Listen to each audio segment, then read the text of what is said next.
नगर निगम शिमला ने शुक्रवार को अपना वार्षिक बजट 2022-23 पेश किया। मेयर सत्या कौंडल ने अपने कार्यकाल का अंतिम बजट पेश किया है। ये 224.19 करोड़ रुपए का बजट है और पिछले वर्ष की तुलना में करीब 2 करोड़ रुपए अधिक है। चुनावी साल को देखते हुए नगर निगम ने कोई भी नया कर शहर की जनता पर नहीं लगाया है।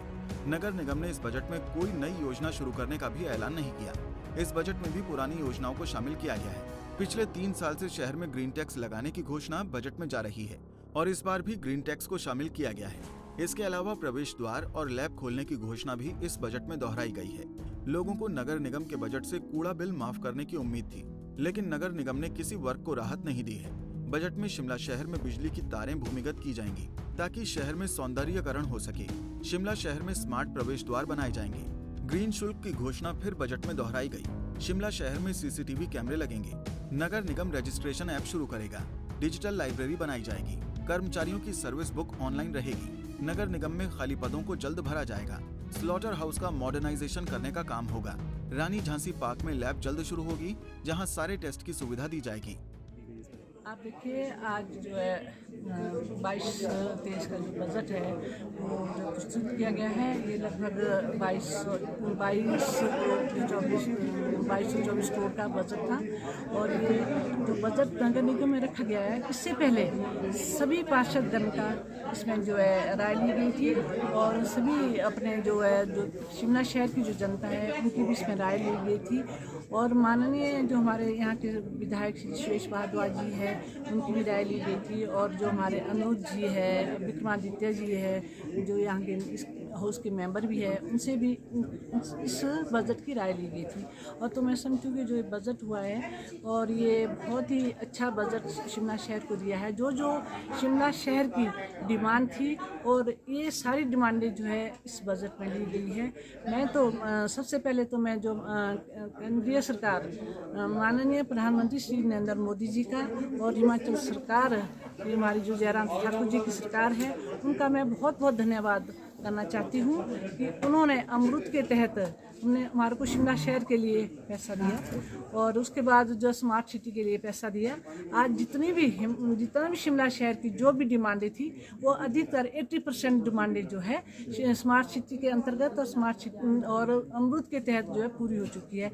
जैसे कि लोगों की मांग थी कि पूरे शिमला वार्डों में जो है एम्बुलेंस रोड होने चाहिए और पार्किंग की फैसिलिटीज़ होनी चाहिए, बच्चों के खेलने के लिए जिम होने चाहिए, ओपन पार्क होने चाहिए और लाइब्रेरी होनी चाहिए। तो आपने देखा होगा कि अमृत के तहत और स्मार्ट सिटी के तहत शिमला शहर में जहाँ जहाँ हमें जगह उपलब्ध हुई है, हमने ये सारी चीज़ें प्रोवाइड कर दी है शिमला जनता के लिए।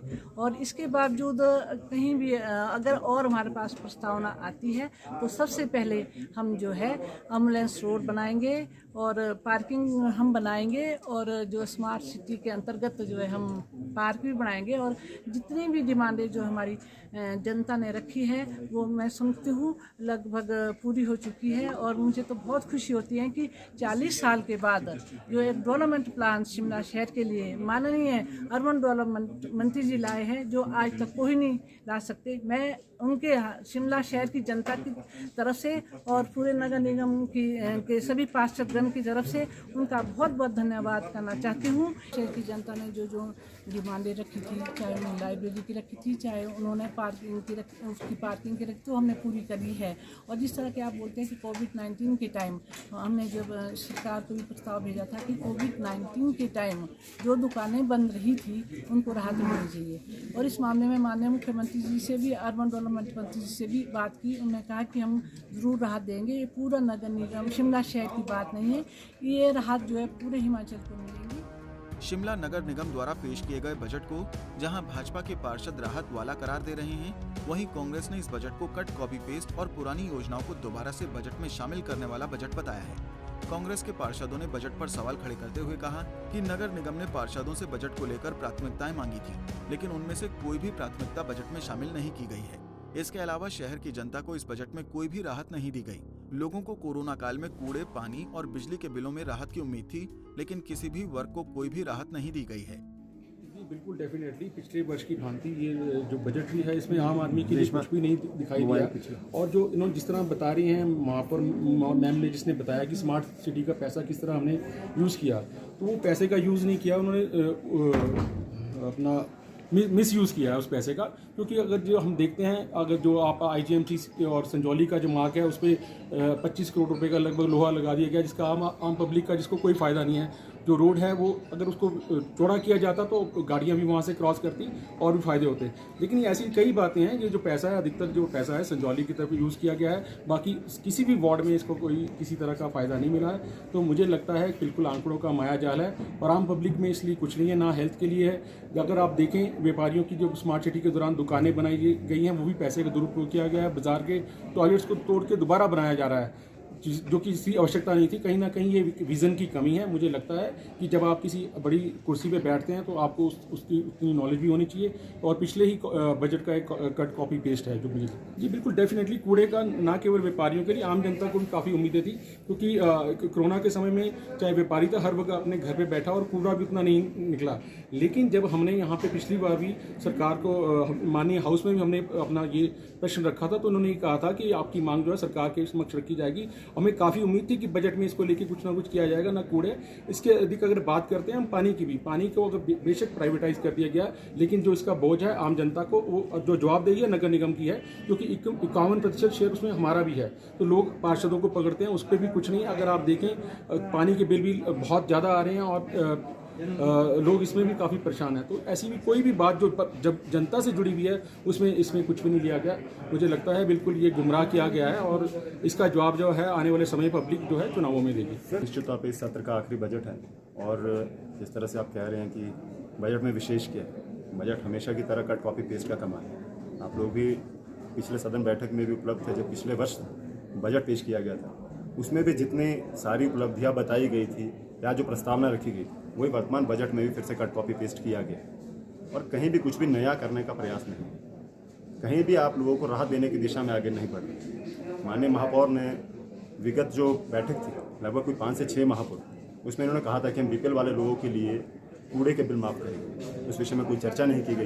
विगत 2 वर्षों से निरंतर कोविड चल रहा है, हमने यहाँ पे बिजली पानी कूड़ा टैक्स की माफ़ी की मांग की, जिसको लेकर एक बार माननीय शहरी विकास मंत्री जी भी सदन का भाग रहे और उन्होंने भी कहा था कि जो आपका डेफिसिट अमाउंट है वो आप सदन को भेजें, आप सेक्रेटेरिएट भेजें, हम उस पर कार्य करेंगे। परंतु उन्होंने इस पर कोई काम नहीं किया। बजट में आम जन के लिए कोई भी राहत का विषय नहीं चर्चा किया गया है। कट कॉपी पेस्ट का कमाल आप देखिए, ग्रीन टैक्स से आप शुरू हो रहे हैं। ग्रीन टैक्स कोई आज का नहीं है, ये विगत 5 वर्षों से निरंतर हर बजट में शामिल किया जा रहा है कि हम ग्रीन टैक्स लगाएंगे। ऑनलाइन पेमेंट का जो मोड है वो निश्चित तौर पर हर बार शामिल किया जा रहा है। हमारा स्टाफ इंक्रीज नहीं हो रहा है, अभी भाग बढ़ाए गए हैं, अभी भाग 41 बना दिए गए हैं। हमारे जितने भी कनिष्ठ अभियंता है वो आज भी उतने ही हैं। हमारा जो स्टाफ है वो घटता जा रहा है और बढ़ाने की कोई संभावना नहीं है और ना ये बढ़ा रहे हैं, ना इस विषय के लिए कोई भी चर्चा रखी गई है। प्रयोगशाला की जो बात करते हैं कि निगम प्रयोगशाला खोली जाएगी, वो आज भी वैसे ही प्रस्तावित है जैसे विगत 5 वर्षों से निरंतर चल रहा है। गार्बेज व्हीकल का बात है वो लगभग 5 वर्षों से निरंतर वैसे ही चल रहा है। उसके बाद सेल्फ एम्प्लॉयमेंट को लेकर जो पूर्व महापौर थे कुसुम सदरेट जी, उन्होंने भी बात रखी थी कि हम महिलाओं के उत्थान के लिए कोई कार्य करेंगे, उनके सेल्फ एम्प्लॉयमेंट की दिशा में कार्य करेंगे। वो पहले भी था, आज भी वही कार्य चल रहे हैं। उसके बाद MC ऑफिस की बात की गई और रे के तहत जो प्रोजेक्ट है वो सारी चर्चा हुई है, परंतु विस्तृत चर्चा वही है कि घुमा फिरा के हम वहीं पहुंच रहे हैं जहां हम पहले थे। कोई भी ऐसा कार्य नहीं किया गया है जिस विषय को लेकर विचार किया जाए। सारे ज्वलंत मुद्दे ज्यों के त्यों बने हुए हैं। हमसे एक विशेष चर्चा की गई, सुझाव प्रस्ताव मांगे गए, उनको कहीं भी शामिल नहीं किया गया। कहीं ना कहीं समस्त पार्षद सदन व आम जन को गुमराह करने का प्रयास है। स्टेज का बजट जो महापौर सत्या कौंडल जी ने आज प्रस्तुत किया, तो ये चुनावी साल देखते हुए इन्होंने लोगों को एक छुनछुना दे दिया, गुमराह किया है। जो कार्य पिछले चले हुए हैं वही दर्शाए गए हैं, कोई भी नया कार्य जो है इसमें नहीं दिखाया गया। स्मार्ट सिटी में जो जितने भी कार्य हैं वो संजौली ढली वार्ड के हैं मैक्सिमम, बाकी जो वार्ड हैं उनको कहीं छुआ भी नहीं गया। इन्होंने मीटिंग बुला के पार्षदों से प्रायोरिटी मांगी थी, लेकिन प्रायोरिटी का एक भी कहीं जिक्र नहीं है। मैंने अपनी प्रायोरिटी में दिया थे क्रॉसिंग में जो कार पार्किंग है वहाँ पे हजारों यात्री अप डाउन करते हैं, लोग सड़कों पे खड़े रहते हैं। वहाँ एक टॉयलेट और एक रेन शेल्टर का बनाया जाए उसका एक भी शब्द कहीं जिक्र नहीं किया है। और भी प्रायोरिटी तो कहीं भी टूटी गंडी का कहीं कोई जिक्र नहीं है। बाकी भी कई वार्ड हैं जिनका कोई जिक्र नहीं सिवाय संजौली और ढली और छोटा शिमला। कई घोषणाएं की है और इन्होंने घोषणाएं क्या, घोषणाएं तो पिछले साल भी करी थी इन्होंने कि हम एक लैब खोलेंगे। कहाँ है वो लैब? सब्जी मंडी में इन्होंने कहा था कि हम एक छत के नीचे लोगों को सुविधा देंगे जिसमें सारे बिजली के बिल लेना देना अपना एमसी का ऑफिस जाएगा। आज तक उस पर एक ईंट नहीं लगी। तो इस तरह की घोषणाएं करने से कोई फायदा नहीं है। बाकी इनको ही पता है कि 1 महीना बाकी है, कर लो, चुनावी साल है, लोगों को दिखा दो सपने। पंजाब केसरी के लिए शिमला से योगराज शर्मा की रिपोर्ट। हमसे जुड़े रहने के लिए हमारे YouTube चैनल को सब्सक्राइब करें और नई वीडियो की नोटिफिकेशन के लिए बेल आइकॉन को दबाएं। अगर आप ये वीडियो Facebook पर देख रहे हैं तो लाइक जरूर करें और ज्यादा से ज्यादा शेयर करें। इसी तरह के और भी अपडेट्स के लिए फॉलो करें हमारा Instagram पेज himachal.kesri।